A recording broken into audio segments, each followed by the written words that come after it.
Have you ever spent months or even years reciting the Buddha's name, hoping for a shift, a breakthrough, a taste of serenity, only to find your heart still restless? Have you ever wondered, why am I still struggling when I've been chanting so faithfully? Welcome back, dear friends. You're here at a channel dedicated to real stories, deep wisdom, and the spiritual tools that help us navigate the inner and outer challenges of this life. Today, we are going to explore an essential, powerful question that weighs on many sincere practitioners. Why do so many people chant the Buddha's name for years, yet still feel lost, confused, or unchanged? To answer this, we turn to one of the great monastic teachers of the 20th century, Master Guang. His life and teachings are a lantern for the wandering heart, illuminating not just the mechanics of Nianfo chanting the Buddha's name, but the inner alchemy required to make it truly transformative. Let's begin with a powerful truth. Chanting is not a ritual of the lips.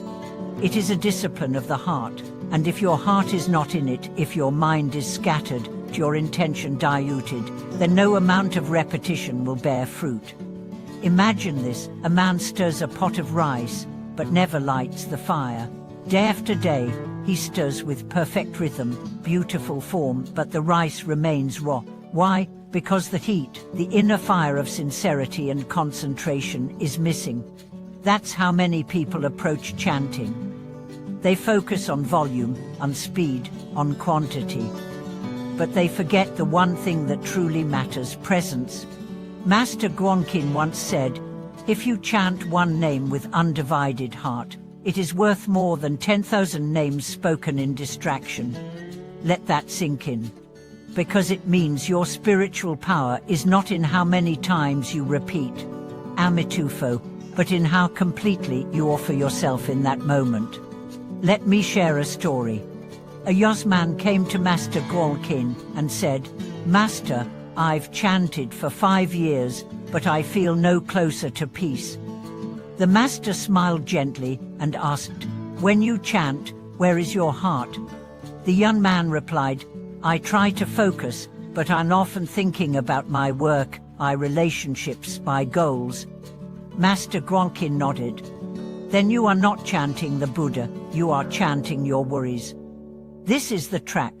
We use spiritual practice as a cover for mental wandering. We speak the holy name, but our mind is lost in dreams, anxieties, plans, regrets. And we wonder why it doesn't work. Here's the truth: Nianfo is not magic. It is a method, and like all methods, it only works when practiced with integrity. So what is the real secret?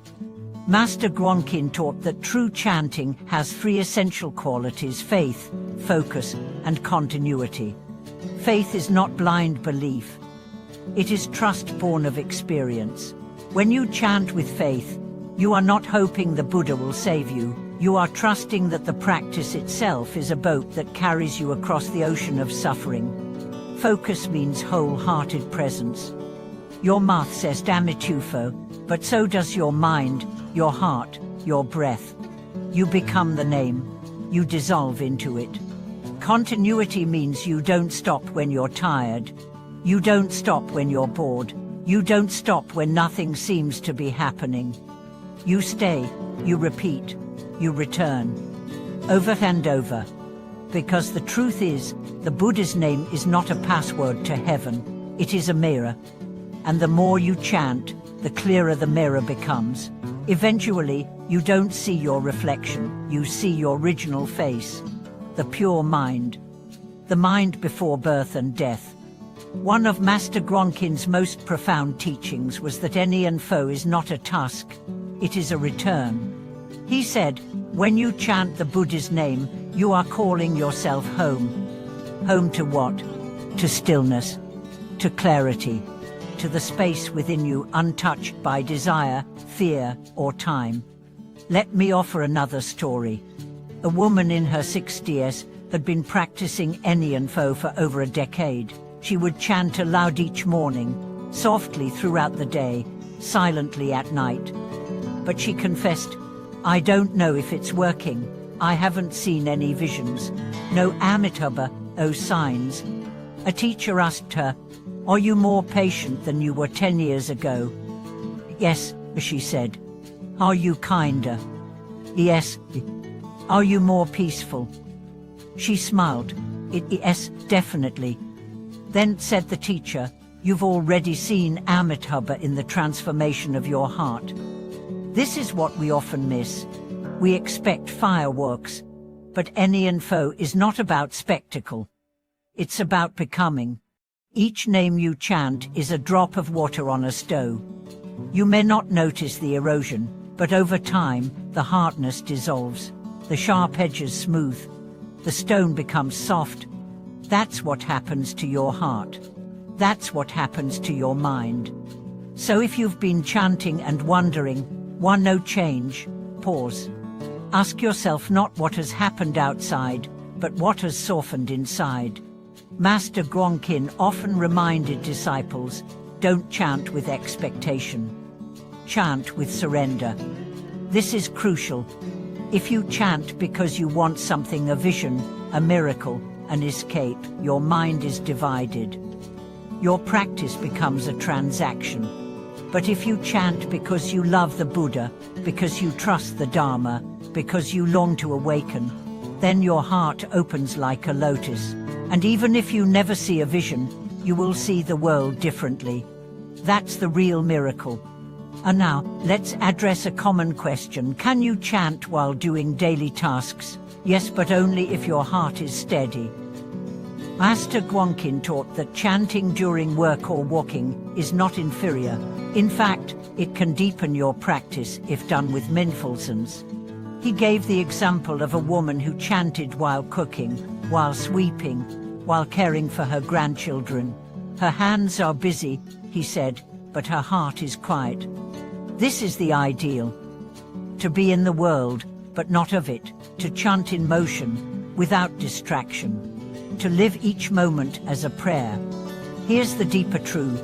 The Buddha's name is not just a word, it is a rhythm, a frequency, a vibration that harmonizes your soul with the cosmic law. When chanted with sincerity, it dissolves inner noise. When chanted with presence, it reveals the timeless. When chanted with devotion, it opens the door to realms beyond thought.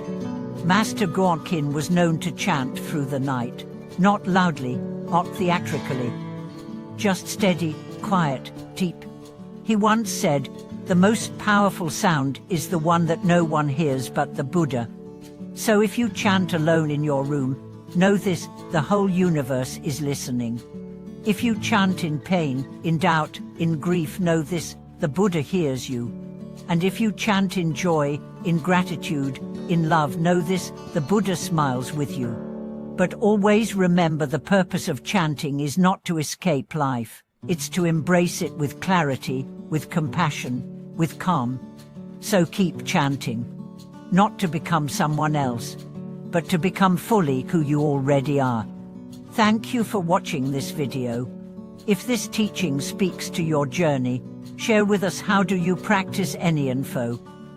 What has changed in your heart? Let's learn from each other and keep the sacred name alive in this world. Please like, subscribe, and turn on notifications for more teachings that honor the path of awakening, one name, one breath, one heartbeat at a time.